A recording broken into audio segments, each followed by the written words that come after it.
I understand that, but it at the started from same a different time, place for everybody, though. Hold on. Kim got a question for Jay. Kim asked the question. She said, Jay, what's the difference between a manager and a publicist? New York is biased.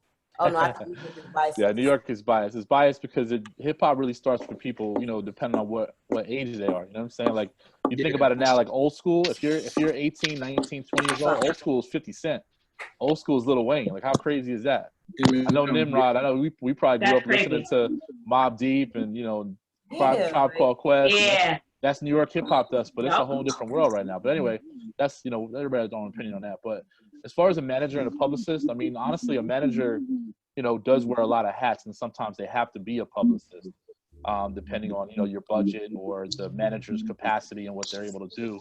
But a manager really, manages a client's career, like everything from, booking to scheduling to managing their finances to, finding opportunities for them. And I think a lot of times people aren't aware of when the starting point is for them to actually seek a manager. A lot of times people ask me, like, I need a manager, where do I look? And the way I see it, I think I've kind of seen it for a while, is that, managers find talent. I don't think artists find managers. Mm-hmm. Like, if a manager is doing their job and they're really like focused on what's next, or if they're really keeping their eye on the Spotify and, social media and SoundCloud, or even listening to what their friends are listening to, people that they trust ears of, I think that's where you start to find, that's how I've always found my clients, is through just either me reaching out or me having a relationship with somebody who's. But Jason, nobody feels like they need a manager no more. Yep. Right. Well, no, I wouldn't say nobody. I get like 10 to 15, maybe 20 emails a day about, hey, I need a manager. You willing to manage me? Like, I'm only going to manage somebody that I have the same vested interest in their career as they may have. I want to make sure that I'm not wanting it more than them, or that they don't want to work as hard as me. All right. So Jay, I got a question. So what is the best deal to look out for with your manager, and when you guys are ready to walk into the office to sign the deal? What is the best deal to have, and what is the worst deal, other than the 360 deal? You're saying as far as a recording deal? Yeah. As far as the recording deal? Recording and management. Well, management's one thing. If you have a successful manager who has a track record, the standard is anywhere between 15 to 20%. As far as, anything that comes into the camp, whether it be, royalties, whether it be endorsements, whether it be, booking, whatever the case may be, you're going to see 20% of all that. Now, as far as the label's concerned, there's some rules in there. There's a lot of different ways to go about it. You could have your own label, and you could be looking for funding, and you already have a track record on the street. Like, you already put your own record out and things. You don't necessarily need the label for much, except for maybe, distribution, maybe radio, maybe help with the touring support, etc. So, you have more leverage when you walk into a situation. Like, an artist like, I think somebody said 6ix9ine before, like an artist like a 6ix9ine may not even need a record deal. You know what I mean? Like, he might not even need a record deal, because he's probably getting, a nice stack every time he goes out and performs, right? He doesn't want to share that with anybody. If he has a record and it went #1, all that money is his, because he owns the masters, him and his creators. Well, so in that's his case, Shotty was taking all of it. Right. Well, that's probably the best example. But in reality, if you're an artist that's doing their thing and making a lot of moves, you don't necessarily need a record deal these days. You just need support in the right areas. That's what I was trying to say. Like, everyone's just promoting themselves on Instagram and doing their own thing. Yeah. It's not even about promoting yourself on Instagram, because Instagram is not the only outlet. The ones who's really dedicated themselves, like, me, I'm not going to just toot my own horn, but I'm like the only example I know personally. Like, look for outlets other than just Instagram. Social media is not the only outlet. There are really, like, I shoot my shot with a lot of DJs and record labels and everything. It's to the point where they have responded and they love my music, to the point where I'm like getting more exposure and promotion just off liking my music, because of the fact that I took a leap of faith on myself. Sometimes you just got to take the leap of faith on yourself. Yeah, the same thing like publishing books. A lot of like scam self-publishing companies. You got to be careful. Then you want to publish with someone that's too big, like Amazon, because they could devour you legally. So, me being a writer, doing documentaries, like, it's a lot I have to think about. So, well, if you're an artist, I don't want to post on Instagram. Just a title alone for a book can be stolen. So it's just crazy. Okay, Yo, so you know, Kim just asked Jay that a lot of artists put content on social media. What is the right content that they should put? Yeah. Well, first and foremost, if you're a brand new artist and you're trying to get your stuff out there, obviously you're looking for followers, but you're also looking for a high engagement rate, which means like, let's say for instance, you have 10,000 followers, and when you put a video up, maybe you only get like 100 views, 150 views. But then you have 1,000 followers, you put up a video and you get like 700-800 views. Like your engagement rate is really the number you should be looking at, not how many followers you have, because sometimes those can be bought, sometimes those can be manipulated, etc.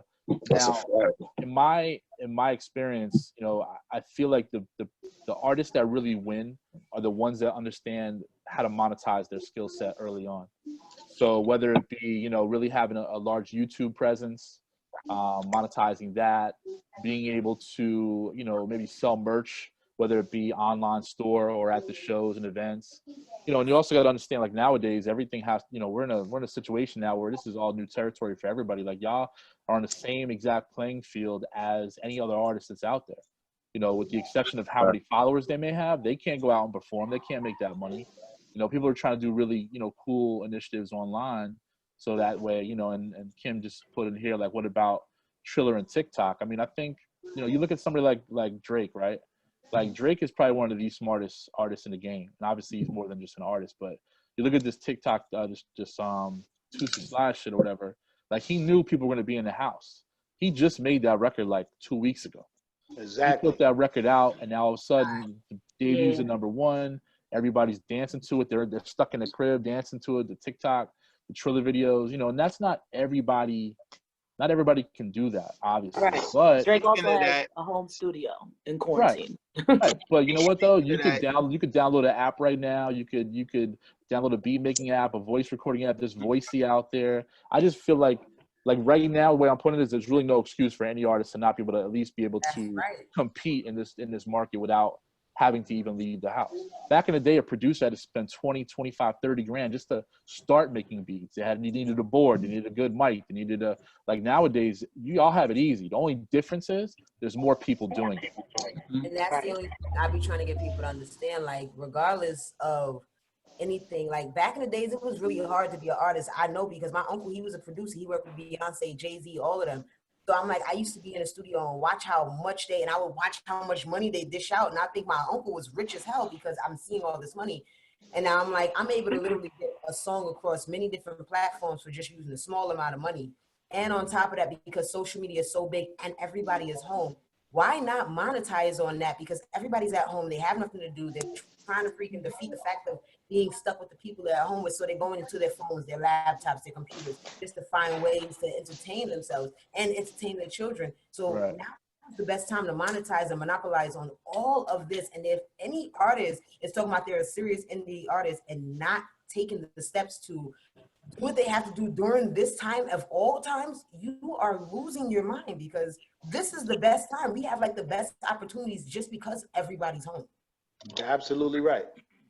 Right. Yeah. All right. So Kim said here, artists confuse copywriting and royalties. Can you explain the difference? Well, I mean, they're two completely different things. Copywriting is, you know, what you own on the record that you've made versus what you're getting paid out for the records that you made and the contribution that you have. So everybody know what a split sheet is? Yes. For the most part. So a split sheet is basically what you should be filling out at the end of every session to identify and recognize what your contribution to that composition is. So I'm gonna give you a brief example. So let's say Queen and World are the artists that are on this track, right? But then Nimrod is the producer. So Nimrod as a producer, he's gonna get about 50% of the publishing because he made the beat. That's half the record. And they split the 12. Right. Well, they split the other 50. Now it really just depends on how much they do. So let's say Queen just does the hook, and then World does all 3 verses, right? Queen's probably gonna get about 20%, and World will probably get 30%. Or if they decide they want to just split it down the middle, that's something they can have a conversation of. And I want to put y'all up on some game. I'm gonna put it right in the chat too. Make sure y'all download this app on your phone. It's jamber.com. Yeah. Jamber.com. So now Jambo, Jambo.com. yeah, what they've done is they've made it super easy for you not only to communicate with the people that are in your session through your phone, fill out split sheets. So let's say, for instance, my man K Stross and is it Cheyenne? Cheyenne. So let's say Cheyenne is the writer and the top line on the song, and K Stross made the beat, right? Now they're in a session. Nobody wants to like ruin the vibe, right? Nobody wants to say, hey, why don't we, we should probably handle the business and fill out this paperwork. Nah, now if K Stross and Cheyenne both have this app and they're both open and have it on live, K Stross can start the split sheet, send it over to Cheyenne just right through the app. She can say, oh, I thought we were going to split this 50-50. You got it 60-40. Yeah. Oh, my bad. I didn't realize I put those numbers in. Yeah, cool. So let me readjust that and send it back. Now you both agree to the split right on the app. You can both import a copy of the actual split. It keeps in the folder in your app. And on top of that, now let's say you want to put the record out tomorrow. You can register that song directly with your PRO, whether it be ASCAP, BMI, or CSAC, through the actual app, which is something that's never been done before. And that, I think it's like maybe 69 cents, to whatever. And you can buy those credits in advance. But it's really about trying to cut out as much of the red tape as you guys can to make money off your music.